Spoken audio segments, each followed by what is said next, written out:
Target na maisabatas bago magpasko ang panukala sa Kamara na naglalayong lumikha ng Independent Commission Against Infrastructure Corruption o ICAIC. At kaugnay niyan, makakausap natin si Navotas Representative Toby Tiangco na siyang naghain ng House Bill 5699. Magandang gabi po sa inyo, Congressman Tiangco. Okay, balikan po natin si Congressman Tiangco sa ilang saglit. Nandiyan na ba siya? Okay. Hello, Congressman Tiangco. I'm here. Okay, I'm here too.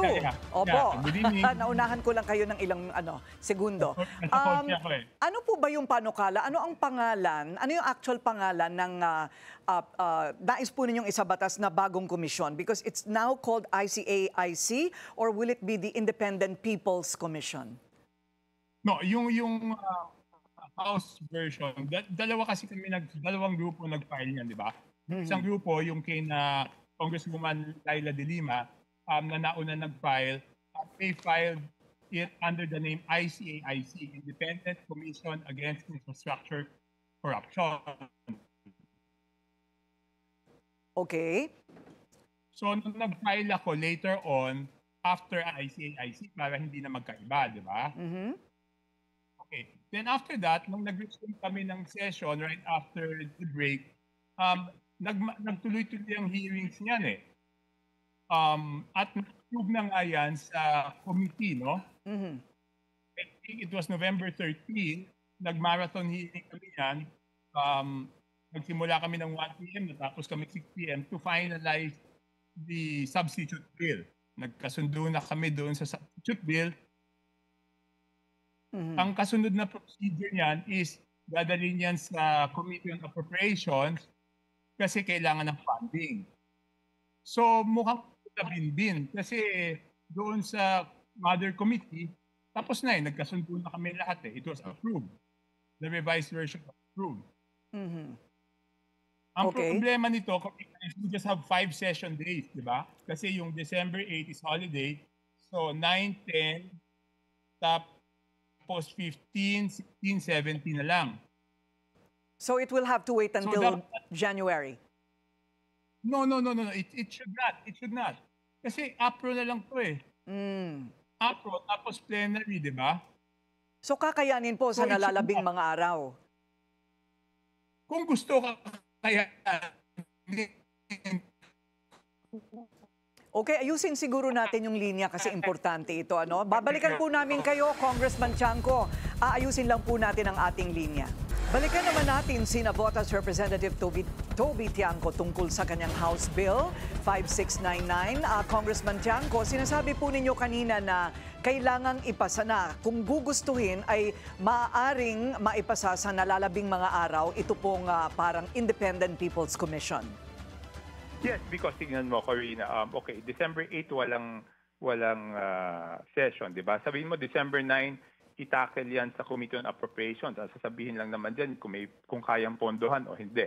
Okay, pagkatapos ng December 9, matatapos yan. O pwede na yung committee report niyan on December 10. O December 10, pwede na pagbotohan on second reading. Tapos pagbalik namin ng 10, 11, 12, 13, 14. Pagdating namin ng 15, third reading, tapos.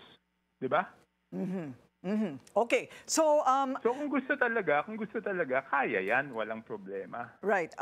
So at ito po yung magkakaroon ng karampatang budget, dahil ito po yata yung iniinda. What did you think was hindi naman iniinda. It's just a procedure pag sa Congress na pag gumawa kami ng bill na kailangan ng funding, dumadaan sa APRO. Kasi di ba, in the past, nung hindi ganyan yung procedure, nagkakaroon ng bill na may problema yung funding, di ba? So ngayon, bago ipasa yung bill, kasi for example, dati kasi ang nangyayari na magtatayo ng ospital, hindi sapat yung funding, may bill para magtayo ng ospital pero walang funding. So ngayon, ang nangyayari, matagal na to, binago yung procedure na yun, dapat kung kailangan ng funding, dumaan muna sa Committee on APRO. So kaya nga pwede yun ng Tuesday, December 9, December 10, committee report at sabay na yung second reading, voting on second reading, tapos pagbalik ng 15 na Lunes, third reading, tapos, di ba?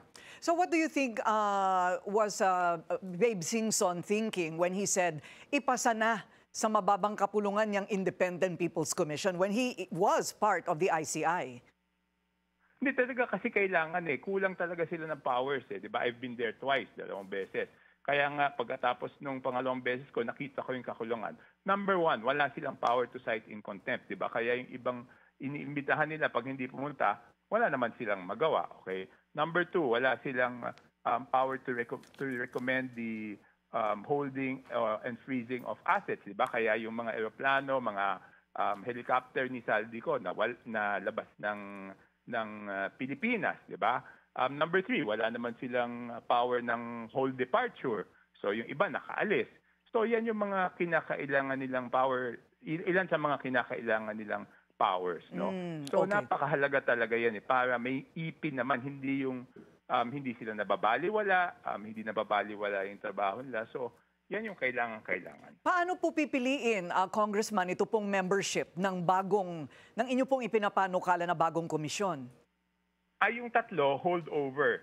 Yung tatlo, hold over. Kasi very qualified naman yung tatlo di ba?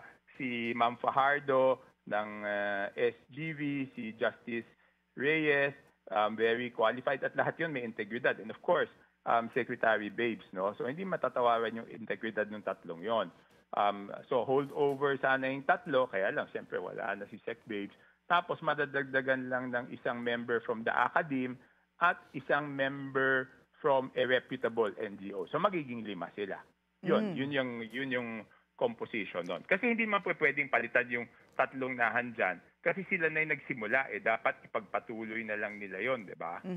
So doon na lamang po sa IRR or implementing rules and regulations, makikita kung paano po sila pipiliin, how they will be accountable, how transparent they should be. And nakasulat doon, they'll be appointed by the president. Yun ang appointed pa rin ang presidente. Yes. I think doon sa Senate, iba yata yung procedure. Pero kaya nga napakahalaga, tight yung schedule. Kasi kung ipasa namin yan ng 15, pwede naman kami mag-BICAM ng 16. Tapos i-ratify yung BICAM ng 17. So dapat ang pinaka-importante dyan is itackle ng APRO on the 9th. Pag hindi tinackle ng APRO on the 9th yan, mahihirapan talaga kami. Okay. Maraming salamat po. Because it's very tight Very tight Halos eksakto lang yung araw Yes. So what do you think? Aabot po ba ito? Sa palagay po ba ninyo, there is a determination? Hindi dapat hindi natin dapat tanungin kung aabot dapat paabutin natin. Di ba? Okay. Bakit naman tatanungin kung aabot o hindi? Dapat paabutin natin. Diba? Okay. Maraming salamat po sa inyong oras. Navotas Representative Toby Tiangco. Manatiling nakatutok sa Bilyonaryo News Channel. Sumubaybay sa aming social media accounts at mag-subscribe sa aming YouTube channel para sa mga bago at eksklusibong balita.